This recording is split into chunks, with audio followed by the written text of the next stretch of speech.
옛날 조선 숙종 임금이 나라를 다스리던 시절이었습니다. 한양 북촌에는 권세가들의 대궐 같은 기와집이 즐비하게 늘어서 있었지요. 그 중에서도 가장 높고 웅장한 담장을 두른 저택이 하나 있었으니 바로 의정부 우참찬 서겸호대감의 집이었습니다. 세상 사람들은 서대감을 두고 얼음 칼날이라 불렀습니다. 조정에서 그분의 눈밖에 나면 한겨울 서리빨보다 더 매서운 꾸짖음이 떨어졌기 때문이지요. 그해 겨울은 유난히도 추웠습니다. 북풍이 기와 틈새를 파고들고 처마 끝에는 고드름이 칼날처럼 매달렸지요. 서대감의 저택 앞을 지나는 이들은 절로 고개를 숙이고 발걸음을 재촉했습니다.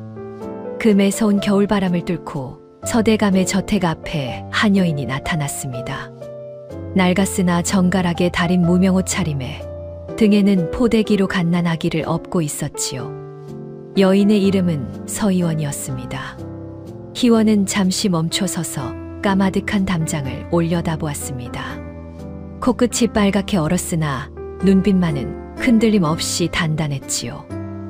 구독과 좋아요를 눌러주시면 더 좋은 이야기를 만드는데 큰 힘이 됩니다. 희원의 남편 박원종은 타고난 솜씨를 지닌 목수였습니다. 허나 얼마 전 나무를 나르다 크게 다쳐 자리에 눕고 말았지요. 서대감이 새로 짓는 정자의 설계를 맡겼건만 몸을 일으킬 수조차 없는 형편이었습니다. 그래서 희원이 남편을 대신하여 직접 도면을 들고 이 먼 길을 찾아온 것이었습니다. 대문 앞을 지키던 하인이 희원을 위아래로 훑어보더니 코웃음을 쳤습니다. 아낙네가 웬일이오? 여긴 아무나 드나드는 곳이 아니니 썩 물러가시오. 희원은 물러서지 않았습니다. 아기를 업은 등을 꼿꼿이 세우고 또렷한 목소리로 말했지요. 목수 박원종의 아내 되는 사람입니다. 대감마님께서 맡기신 정자 도면을 가져왔사오니 부디 안으로 전해주십시오. 하인은 막무가내였습니다. 대감마님께서 계집을 드리라 하신 적 없소. 어서 돌아가시오. 희원은 입술을 꾹 깨물었습니다. 이대로 돌아서면 남편이 심혈을 기울여 그린 도면은 영영 빛을 보지 못할 터였지요. 바로 그때 안쪽에서 작은 발걸음 소리가 들려왔습니다. 서대감의 어린 손자 도윤이었지요. 돌석 아저씨, 이 아주머니 왜 그래요? 밖이 이리 추운데 아기까지 업고 왔잖아요. 도윤은 눈이 동그래져서 희원의 등에 업힌 아기를 바라보았습니다. 하인이 난처한 얼굴로 머뭇거리는 사이 도윤은 희원의 손을 잡아 끌었지요. 할아버지한테 내가 데려다 줄게요. 어서 들어와요. 도윤의 손에 이끌려 안마당에 들어선 희원은 절로 숨을 삼켰습니다. 넓디 넓은 마당에는 기품 있는 소나무가 늘어서 있었고 처마 아래로 드리운 고드름이 햇살에 반짝이고 있었지요. 평생 이런 집은 구경조차 해본 적 없는 희원이었습니다. 사랑채 앞에 이르자 도윤이 안으로 뛰어 들어갔습니다. 할아버지, 손님이 왔어요.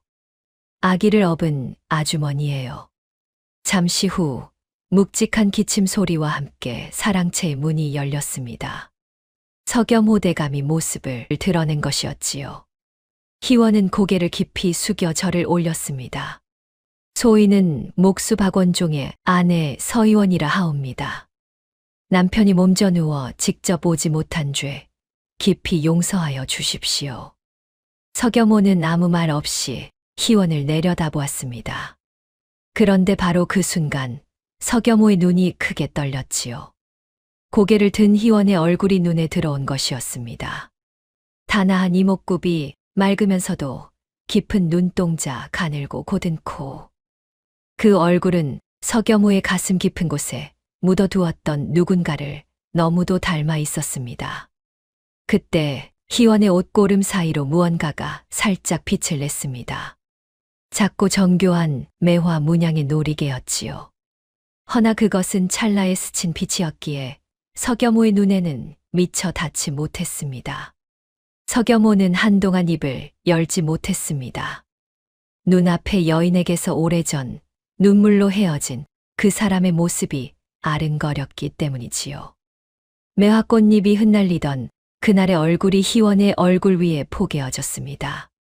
서겸호는 애써 마음을 다잡고 낮은 목소리로 물었습니다. 내 어미의 함자가 무엇이냐? 희원은 뜻밖의 물음에 눈을 들어 대감을 바라보았습니다. 그러나 어머니께서 평소 함자를 함부로 남에게 밝히지 말라 단단히 일러두었던 터라 선뜻 입을 열 수가 없었지요. 송구하오나 어미께서 함자를 함부로 입에 올리지 말라 하셨사옵니다. 서겸호는 대답 대신 깊은 한숨을 내쉬었습니다. 그리고는 시선을 거두며 낮게 중얼거렸지요. 아니다. 됐느니라. 사랑채 안으로 들어선 희원은 떨리는 손으로 도면을 펼쳤습니다. 가신들이 일제히 눈살을 찌푸렸지요. 그중 수염이 허연 늙은 가신이 앞으로 나서며 말했습니다. 대감마님, 아무리 그래도 계집에게 어찌 이런 일을 맡기십니까? 채통이 서지 않사옵니다. 서겸호는 손을 들어 그를 제지했습니다. 내가 쓸 사람은 내가 정하는 법이요. 물러나시오. 가신들이 물러난 뒤 희원은 도면을 가리키며 차분하게 설명을 이어갔습니다. 남편이 그린 정자의 뼈대이옵니다. 기둥은 소나무로 세우되 석가래는 느티나무를 쓰면 비바람에도 오래 버틸 수 있사옵니다. 서겸호는 도면을 찬찬히 살폈습니다. 정자의 한가운데에는 사람이 둘러앉을 수 있는 너른 마루가 있었고 처마 끝에는 바람이 드나드는 풍열이 뚫려 있었지요. 이 정자의 이름은 무엇이냐? 희원이 또렷이 대답했습니다. 남편이 온기정이라 이름 붙였사옵니다. 사람의 온기가 오래도록 머무는 정자라는 뜻이옵니다. 서겸호는 한참 동안 도면에서 눈을 떼지 못했습니다. 그날 밤 서겸호는 잠을 이루지 못했습니다. 희원의 얼굴이 눈을 감을 때마다 떠올랐기 때문이지요. 아니, 정확히 말하면 희원의 얼굴 너머로 비치는 한 여인의 모습 때문이었습니다. 젊은 시절 서겸호는 패기 넘치는 선비였습니다. 갓 성균관에 입학하여 학문의 뜻을 세우던 때였지요. 그해 봄 한양성 밖 야트막한 언덕에는 매화가 눈부시게 피어 있었습니다. 겸호는 그곳에서 오연금을 처음 만났지요. 몰락한 양반가의 여식이었으나 맑은 눈동자와 단아한 자태는 언덕 위 매화보다 더 고왔습니다. 둘은 매화 언덕에서 봄이 올 때마다 만났습니다. 실을 읊고 꽃잎을 세고 바람결에 실려오는 매화향을 함께 맡았지요. 어느 날 겸호는 품속에서 작은 놀이개 하나를 꺼내었습니다. 은실로 정교하게 수놓은 매화 문양의 놀이개였지요. 서씨 가문종부에게만 대대로 전해지는 가보였습니다. 이것을 낭자에게 주겠소. 매화가 다시 필 때 반드시 데리러 오리다. 연금은 두 손으로 놀이개를 받아 가슴에 품었습니다. 매화꽃잎이 두 사람의 어깨 위로 소리 없이 내려앉았지요. 그날의 매화 향기는 평생을 두고도 잊을 수 없는 것이었습니다. 서겸호는 베갯머리에서 고개를 돌렸습니다. 창 너머로 차가운 달빛만이 마당 위에 쏟아지고 있었지요. 그 오랜 세월이 지났건만 그날의 매화 향기는 아직도 코끝에 맴도는 듯 했습니다. 허나 그 아름다운 약속은 지켜지지 못했습니다. 겸호에 붙인 서판서는 아들이 몰락한 역적의 가문 여식과 어울린다는 소문을 듣고 불같이 노했지요. 내 이놈, 서씨 가문의 종손이 감히 역적의 씨와 정을 통하다니 당장 그 계집을 잇거라. 겸호는 무릎을 꿇고 애원했습니다. 아버님, 연금은 역적과 아무런 관련이 없사옵니다. 부디 한 번만 만나 보아 주십시오. 그러나 서판서는 듣지 않았습니다. 그날 밤 서판서는 사람을 보내어 연금과 그 가족을 변방 산골로 내쫓았지요. 그리고 겸호에게는 연금이 병으로 죽었다는 거짓 소식을 전했습니다. 겸호는 그 말을 믿었습니다. 매화 언덕에 홀로 올라 하염없이 울었지요. 그날 이후 겸호의 가슴 속에는 봄이 다시 오지 않았습니다. 긴 세월 동안 서겸호는 그렇게 얼음 칼날이 되어 갔던 것이지요. 정자 공사가 시작되었습니다. 희원은 남편 원종의 뜻을 전하며 목수들을 지휘했지요. 서겸호는 틈틈이 공사 현장을 살피곤 했습니다. 정자의 뼈대가 올라가던 어느 날, 서겸호의 눈이 한 곳에 멈추었습니다. 기둥과 석가래가 만나는 자리마다 작은 매화 문양이 새겨져 있었던 것이지요. 서겸호는 희원을 불러 물었습니다. 이 매화 문양은 누구의 뜻이냐? 남편이 늘 새기는 문양이옵니다. 추운 겨울을 견딘 매화가 가장 아름다운 꽃이라 하여 짓는 집마다 반드시 넣사옵니다. 서겸호의 심장이 크게 뛰었습니다. 단순한 우연이라 넘기기에는 너무도 많은 것들이 맞닿아 있었지요. 연금을 빼닮은 얼굴, 그리고 매화 문양까지. 그날 밤 서겸호는 오랜 신복을 불러 낮은 목소리로 명했습니다. 서희원이라는 여인의 내력을 낱낱이 알아오너라. 그 어미가 누구인지 어디서 왔는지 빠짐없이 말이다. 신복이 물러간 뒤 서겸호는 촛불 앞에 홀로 앉아 떨리는 두 손을 내려다보았습니다. 오랫동안 굳게 닫아두었던 마음의 빗장이 삐걱거리며 흔들리고 있었지요. 며칠 뒤 신복이 돌아와 고했습니다. 서희원은 변방 산골 마을에서 눈먼 호러미를 모시고 자랐사옵니다. 그 어미의 이름은 끝내 알아내지 못했사오나 마을 사람들은 그 모녀가 양반가 출신임이 틀림없다 하였사옵니다. 서겸호는 한참을 말이 없었습니다. 그 무렵 서겸호는 희원의 살림이 얼마나 쪼들리는지를 알게 되었지요. 원종은 여전히 자리에서 일어나지 못했고 갓난아기에게 먹일 미음조차 넉넉하지 못한 형편이었습니다. 서겸호는 이름을 밝히지 않은 채 약재와 쌀을 희원의 집으로 보냈습니다. 한 번이 아니라 여러 차례에 걸쳐서였지요. 희원은 고마워하면서도 누가 보낸 것인지 알 수 없어 고개를 갸웃거렸습니다. 밤이면 서겸호는 사랑채에 홀로 앉아 생각에 잠겼습니다. 연금이 살아있다면 나를 얼마나 원망하고 있을 것인가. 데리러 오마던 약속을 저버린 이 못난 사내를 어찌 용서하겠느냐. 창밖에서는 바람이 처마 끝 풍경을 흔들었습니다. 맑은 쇠소리가 텅 빈 마당 위로 쓸쓸히 퍼져나갔지요. 서겸호는 문득 깨달았습니다.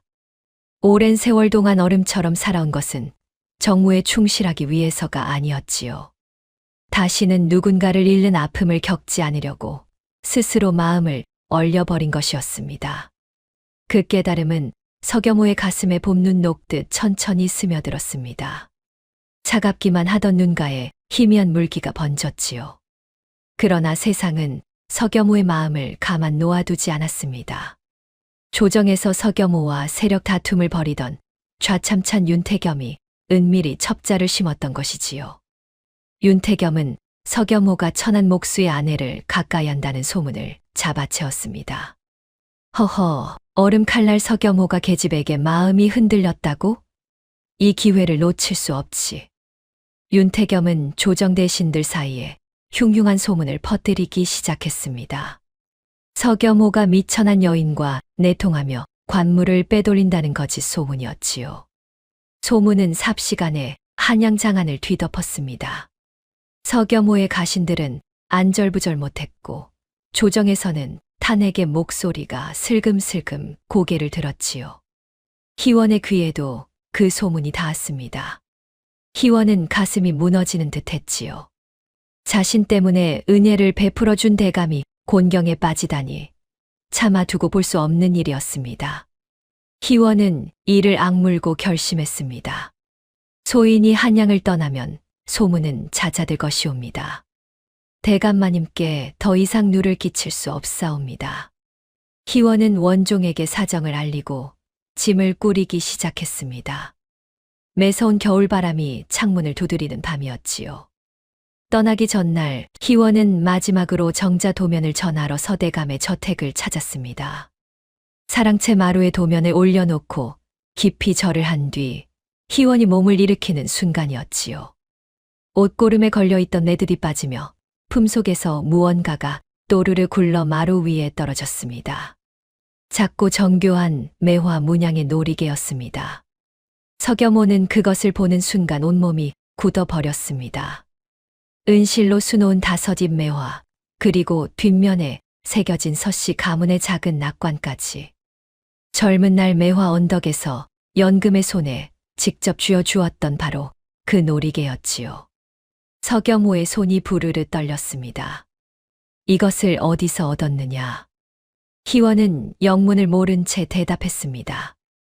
어머니께서 물려주신 것이옵니다. 목숨보다 귀히 여기라 하셨사옵니다. 아비가 남긴 유일한 정표라 하셨지요. 서겸호의 눈앞이 하얗게 번졌습니다. 귀에서는 윙하고 바람 소리가 울렸지요. 가슴속 깊은 곳에서 무언가 거대한 것이 무너져 내리는 소리가 들렸습니다. 내 어미는 살아있느냐? 살아 계시옵니다. 눈이 멀어 앞을 보지 못하시오나 변방 산골에서 건강히 지내고 계시옵니다. 아니, 눈은 어쩌다가 그리 되었느냐? 서겸호는 두 손으로 얼굴을 감쌌습니다. 여러 해 전 심한 열병을 앓고 후 점점 앞이 흐려지시게 되었습니다.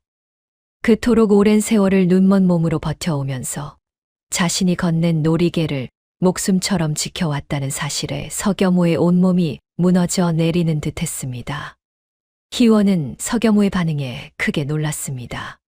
조정에서 얼음칼날이라 불리던 대감의 어깨가 잎새처럼 떨리고 있었기 때문이지요.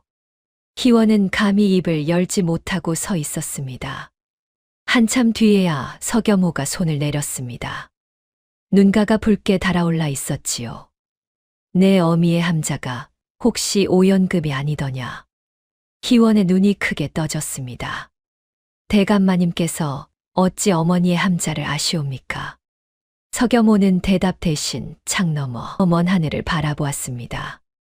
입술이 몇 번이나 달싹거렸으나 쉬 말이 나오지 않았지요. 내가 네 아비다. 가거라, 내 딸아.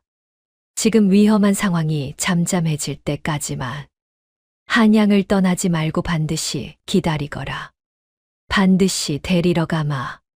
희원이 물러난 뒤 서겸호는 사랑채에 홀로 남아 놀이개를 손바닥 위에 올려놓았습니다.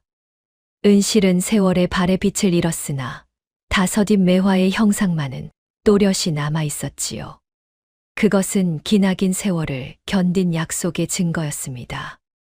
서겸호의 신복이 은밀히 조사한 바에 따르면 서판서가 저지른 일은 상상 이상이었습니다. 서판서는 연금을 내쫓는 것으로 그치지 않았지요. 겸호의 이름을 사칭하여 연금에게 독설이 가득한 편지를 여러 차례 보냈던 것이었습니다. 너 따위를 사랑한 적 없다. 역적에 딸려나 다시는 내 앞에 나타나지 마라. 연금은 그 편지들을 받아들고 피눈물을 흘렸을 것이지요. 그러나 연금은 놀이개만은 끝까지 버리지 않았습니다. 겸호가 직접 쥐어준 그날의 온기를 참아 놓을 수가 없었던 것이지요. 서겸호는 부친의 악행을 알고 이를 악물었습니다. 아버님은 우리 둘의 인생을 모두 짓밟으신 것이었구나. 분노와 슬픔이 뒤엉켜 가슴이 터질 듯 했으나 서겸호는 이를 꾹 눌렀습니다. 지금 중요한 것은 원망이 아니었지요. 오랜 세월 끝에 되찾은 신락 같은 인연의 끈을 놓지 않는 것, 그것만이 유일한 길이었습니다. 서겸호는 자신의 정인과 딸을 위해 모든 것을 내려놓기로 결심했습니다. 조정의 탄핵 움직임은 날로 거세졌지요. 윤태겸은 서겸호가 흔들리는 기미를 놓치지 않고 더욱 거세게 몰아붙였습니다. 서겸호는 관직에 있으면서 사사로이 천민의 가족을 돌보았소. 이는 명백한 직권 남용이요. 조정회의에서 윤태겸의 목소리가 쩌렁쩌렁 울렸지요. 대신들 사이에서 수군거림이 번져 나갔습니다. 그뿐이 아니었습니다. 희원의 남편 원종의 병세가 급격히 나빠진 것이지요. 겨우 일어나 앉을 수 있게 되었던 원종이 다시 쓰러졌습니다. 의원은 고개를 저으며 좋은 약재가 없으면 봄을 넘기기 어렵다 했지요. 희원은 갓난아기를 업고 약방을 돌아다녔으나 빈 주머니로 구할 수 있는 약은 없었습니다. 설상가상으로 서겸호가 보낸 쌀과 약재마저 윤태겸의 사주를 받은 자들이 가로챈 것이었지요. 희원의 살림은 바닥을 드러냈고 아기는 밤마다 곤주려 울었습니다. 시련이 한꺼번에 쏟아져 내렸습니다. 그러나 희원은 쓰러지지 않았지요. 어머니 연금이 그 긴 세월을 버텨낸 것처럼 희원 또한 이를 악물고 하루하루를 견뎌나갔습니다. 그 무렵 뜻밖의 손길이 희원에게 닿았습니다. 서겸호를 견제하던 윤태겸의 부인 민씨가 희원을 찾아온 것이지요. 딱 하구려. 내 남편이 그대의 은인을 곤경에 빠뜨린 것이 마음에 걸리오. 이 약재를 가져가시오. 민씨는 값비싼 약재 보따리를 내밀었습니다. 서겸호와 윤태겸의 관계를 잘 알지 못하는 희원은 감격하여 몇 번이고 절을 올렸지요. 희원이 지금 처한 상황이 너무 힘들었기 때문이었지요. 그러나 민씨의 호의에는 칼끝이 숨어 있었습니다. 민씨는 희원에게 약재를 건네면서 은근히 서겸호의 약점을 캐내려 한 것이었지요. 대감께서 그대를 각별히 여기시는 까닭이 무엇이오? 혹시 그대의 어미와 인연이 있는 것은 아니오? 희원은 순간 가슴이 철렁했으나 내색하지 않고 고개를 저었습니다. 소인은 아는 것이 없사옵니다. 민씨의 속셈을 눈치챈 희원이 입을 굳게 다물고 조심하던 무렵 하늘이 뒤집어진 듯 장대비가 쏟아지기 시작했습니다. 사흘 밤낮으로 그치지 않는 폭우에 사는 울부짖고 골짜기마다 흙탕물이 넘쳐 흘렀지요. 한양에서도 민가가 떠내려갔으나 변방 산골의 피해는 그보다 훨씬 참혹했습니다. 서겸호에게 급보가 날아들었습니다. 대감마님, 큰일이 났사옵니다. 연금마님이 계신 산골 마을에 산사태가 일어났다 하옵니다.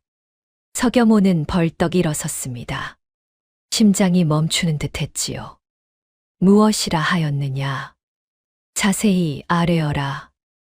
말 반이 흙더미 묻혔고 연금마님이 계신 오두막도 무너져 내렸다 하옵니다. 생사를 알 수 없다 하였사옵니다. 서겸호는 한순간도 망설이지 않았습니다. 관복의 띠를 풀어 내던지며 소리쳤지요. 말을 끌어오너라. 지금 당장 떠난다. 가신들이 만류했습니다. 대감마님, 이 폭우의 길이 끊어졌사옵니다. 가시다가 변을 당하시면 어찌하옵니까? 비켜라. 내 평생 권력을 지키느라 정작 지켜야 할 사람을 잃었거늘 이번만은 그러지 않을 것이다. 서겸호는 말에 올라타 폭우 속으로 뛰어들었습니다. 빗줄기가 얼굴을 사정없이 때렸으나 아랑곳하지 않았지요. 그토록 오래 가지 못했던 길을 단 하루 만에 달려가고 있었습니다. 산길은 이미 반쯤 무너져 있었습니다. 말이 미끄러져 서겸호는 진흙탕에 나뒹굴었지요. 그래도 일어났습니다. 두 발로 뛰고 기어오르고 미끄러지고 다시 일어났습니다. 마을에 도착한 서겸호가 본 것은 참담한 광경이었습니다. 클더미가 마을을 삼켜버렸고 오두막이 있던 자리에는 무너진 석가래와 진흙만이 뒤엉켜 있었지요. 서겸호는 맨손으로 흙을 파기 시작했습니다. 손톱이 깨지고 손바닥이 찢어졌으나 멈추지 않았지요. 연금아, 연금아, 대답하거라. 빗소리에 묻히는 외침이었습니다. 그러나 서겸호는 파고 또 팠습니다. 그 오랜 세월 동안 부르지 못했던 이름을 목이 터져라 불렀지요. 얼마나 지났을까 흙더미 속에서 가느다란 손끝이 보였습니다. 서겸호는 미친 듯이 흙을 걷어냈지요. 무너진 석가래 아래 온몸이 흙투성이인 연금이 웅크리고 있었습니다. 서겸호는 연금의 손을 잡았습니다. 차갑고 작은 손이었지요. 그러나 그 손에는 아직 미약한 온기가 남아 있었습니다. 겸호, 당신인가요? 눈이 보이지 않는 연금이 떨리는 목소리로 물었지요. 그래, 나다. 내가 왔다. 늦어서 미안하다. 서겸호의 목소리가 갈라졌습니다. 빗물인지 눈물인지 모를 것이 두 뺨 위로 흘러내렸지요. 오랜 세월 끝에 다시 잡은 손을 서겸호는 놓지 않았습니다. 비가 그친 것은 그 다음 날 새벽이었습니다. 마을 사람들과 뒤늦게 도착한 관군이 힘을 합쳐 연금을 구해냈지요. 연금은 크게 다치지는 않았으나 오랜 풍파에 지친 몸이라 기력이 몹시 쇠해 있었습니다. 서겸호는 연금의 곁을 한시도 떠나지 않았습니다. 젖은 관복 위에 진흙이 말라붙어 있었으나 개의치 않았지요. 조정의 체면도 대감의 위신도 이 순간에는 아무런 의미가 없었습니다. 연금이 겨우 정신을 차리고 입을 열었습니다. 정령겸호, 당신이 맞는 건가요? 꿈만 같아요. 꿈이 아니요. 한없이 늦었소. 이 못난 사내를 용서하겠소. 연금의 눈에서 눈물이 흘렀습니다. 앞을 볼 수 없는 눈이었으나 그 눈물만은 젊은 날 매화 언덕에서 흘렸던 것과 꼭 닮아 있었지요. 원망하지 않았어요. 단 하루도 말이에요. 다만 그 편지들이 당신의 진심이 아니기를 매일 밤하늘에 빌었을 뿐지요. 서겸호는 그제야 부친이 보낸 거짓 편지들의 전모를 알게 되었습니다. 연금은 그 잔인한 글귀들을 받아들고도 놀이개를 버리지 않았던 것이지요. 겸호의 손으로 직접 건네받은 그 온기만은 거짓이 아님을 믿었기 때문이었습니다. 서겸호는 연금의 손을 이마에 가져다 대었습니다. 다시는 놓지 않겠소. 남은 생 이 손을 놓는 일은 없을 것이요. 창 너머로 구름이 걷히고 아침 햇살이 방 안으로 스며들었습니다. 오랜 세월 끝에 두 사람 사이로 다시 봄볕이 비치는 듯했지요. 한양으로 돌아온 서겸호는 거침이 없었습니다. 서겸호는 조정에 나아가 윤태겸의 모함을 조목조목 밝혀냈지요. 거짓 소문을 퍼뜨린 증거와 첩자의 자백을 들이밀자 윤태겸은 얼굴이 흙빛으로 변했습니다. 내 이놈 윤태겸, 사사로운 권세욕으로 조정을 어지럽힌 죄를 어찌 모면하려 하느냐. 임금 앞에서 모든 것이 낱낱이 드러났지요. 윤태겸은 관직을 삭탈당하고 유배길에 올랐습니다. 그 뒤 서겸호는 스스로 관직에서 물러났습니다. 조정의 대신들은 만류했으나 서겸호의 뜻은 확고했지요. 과인이 아끼는 신하를 그리 쉬이 보내야 하겠는가. 임금의 만류에도 서겸호는 고개를 숙여 아뢰었습니다. 성은이 만극하오나 신에게는 오랜 세월을 기다린 사람이 있사옵니다. 이제 그 곁을 지키는 것이 신의 마지막 소임이옵니다. 서겸호는 사위 박원종에게 최고의 의원을 붙여주었습니다. 원종은 봄이 오기 전에 자리에서 일어났지요. 서겸호는 원종의 재능을 알아보고 조정에 천거하여 궁궐 수리를 맡기게 하였습니다. 희원의 가족은 서대감의 정식 식솔로 받아들여졌습니다. 오랫동안 추위에 떨던 이들에게 비로소 따뜻한 겨울이 찾아온 것이지요. 그해 봄, 서겸호의 집 뒷뜰에 정자 하나가 완성되었습니다. 박원종이 심혈을 기울여 지은 온기정이었지요. 정자의 처마 끝 풍경이 봄바람에 맑은 소리를 냈습니다. 매화가 만발한 뒷뜰의 정원은 젊은 날 겸호와 연금이 처음 만났던 풍경 같았습니다. 서겸호는 연금의 손을 잡고 정자 마루에 나란히 앉았습니다. 연금은 눈이 보이지 않았으나 바람결에 실려오는 매화향을 깊이 들이마셨지요. 이 향이요. 그날과 똑같은 향이요. 서겸호는 연금의 어깨를 감싸며 고개를 끄덕였습니다. 그때 내가 했던 약속을 기억하오. 매화가 다시 필 때 데리러 오마 했었지요. 한없이 늦었으나 약속을 지키러 왔소. 연금은 겸호의 어깨에 머리를 기대었습니다. 매화꽃잎이 두 사람의 어깨 위로 소리 없이 내려앉았지요. 젊은 날 그때처럼. 옛말에 이르기를 추위가 깊을수록 매화의 향은 더욱 짙어지는 법이라 했습니다.